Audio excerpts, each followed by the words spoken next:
छंद से भगवान चंदा प्रभु की स्तुति पूज्य माता जी ने प्रारंभ की, उसी को आगे लेके चलती हूँ। 11 अक्षरी अनेक छंद, 6 छंद 11 अक्षरी हमने आपको पढ़ा दिए। अब 7वें छंद में आती हूँ, इसका नाम है सुमुखी छंद। और इस जिस छंद के लक्षण को भगवान की स्तुति में निबद्ध कर देने से अपना मुख भी सुमुख बन जाता है, अपनी जिह्वा भी पवित्र हो जाती है और अपना कंठ भी अकुंठित हो जाता है। ऐसे 11 अक्षरी सुमुखी छंद में ले चलती हूँ आपको। सुरपतिया प्रणमन्ति सदा गणपतियो अनुसरन्ति मुदा मुनिपतिया कवयन्ति गुणा मयि विनति कुरु त्वं करुणा। यानी भगवान के पांचों कल्याण ऊपर के श्लोकों में बता चुकी। अब ज्ञानमती माता जी सुमुखी छंद के माध्यम से कहती हैं कि भगवान सुरपतिया सदा प्रणमन्ति, अर्थात ये चंदा प्रभु भगवान आपके चरणों में हमेशा, सुरपति मतलब इंद्र, सौधर्म इंद्र, ईशान इंद्र और सारे इंद्र जो है हमेशा आपको नमन करते हैं, आपके चरणों में प्रणाम करते हैं। पढ़ते हैं आप, भक्तामर प्रणत मौलि मणि प्रभाणा, यानी जिनकी भक्त अमर है, देवता है और झुक करके प्रणाम करते हैं चरणों में, तब उनके मुकुटों की मणि आपके चरणों में जाती है और उनके अंदर बहुत अधिक चमक आ जाती है। तो ज्ञानमती माता क्या कहती हैं कि भगवान सुरपतिया सदा प्रणमन्ति, सुरपति इंद्रराज हमेशा आपको प्रणाम करते हैं। और मुनिपतिया गणपतियों अनुसरन्ति मुदा, और गणपति माने गणधर देव आदि भी हर्ष से, मुदा हर्ष से आपका अनुसरण करते हैं। अनुसरण करना मतलब आप मोक्ष मार्ग पर, मोक्ष मार्ग के सच्चे विधाता बन गए तो वे भी मोक्ष मार्ग का अनुसरण कर रहे हैं।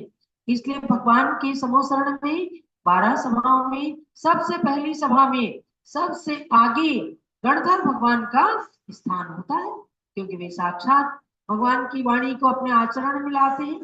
इसीलिए कहा कि ये देव, ये चंदा प्रभु भगवान गणधर देव हर्ष से आपका अनुसरण करते हैं। और फिर मुनिपतिया गुणान कवयन्ति, और जो मुनियों के पति, मुनियों के अधिपति आचार्य गण आदि हैं, वे सभी आपके गुणों का गान करते हैं। कोई स्तुति रचते हैं, कोई आपके चरणों में नमन करते रहते हैं, कोई हिंदी में कहते हैं, कोई संस्कृत में कहते हैं, कोई मागधी भाषा में कहते हैं, सब अपनी अपनी भाषा में आपका गुणानुवाद करते हैं।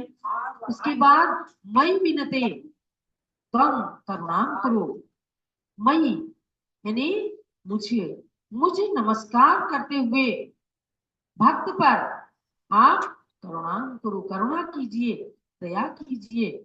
आप इन स्तुतियों के माध्यम से व्याकरण का अच्छा ज्ञान प्राप्त कर सकते हैं। कहाँ कौन सी विभक्ति है, कहाँ कौन सा अलंकार है, किस प्रकार से छंदों को निबद्ध किया जाता है। ऐसा नहीं है कि केवल 11 अक्षर कहीं से भी ले आए, कुछ भी अक्षर रख दिए।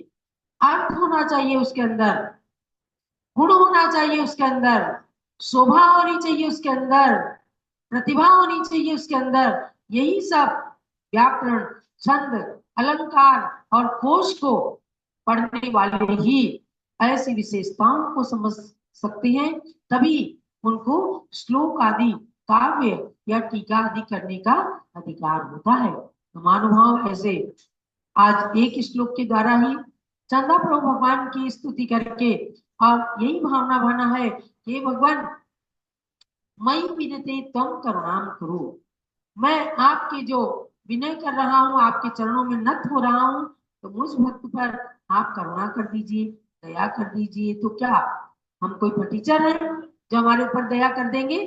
भगवान दया कैसे करेंगे? हमारी आत्मा पर, हमने अपनी आत्मा को जो कर्मों से निबद्ध कर रखा है, भगवान कैसे करुणा करेंगे कि वे हमें कर्म बंध से छुड़ाएंगे, यानी उनकी भक्ति से हमारे कर्मबंध शिथिल हो जाएंगे और हम भी मोक्ष मार्ग में अग्रसर हो जाएंगे। यही स्तुति का प्रकार है और यही भगवान की करुणा का प्रतीक माना जाता है। ये दोषास्पद नहीं होता, ये स्तुति का प्रकार है और इसे कहते हैं अनुभव वचन योग। सत्य नहीं है क्योंकि भगवान कुछ करते नहीं, वितरागी है।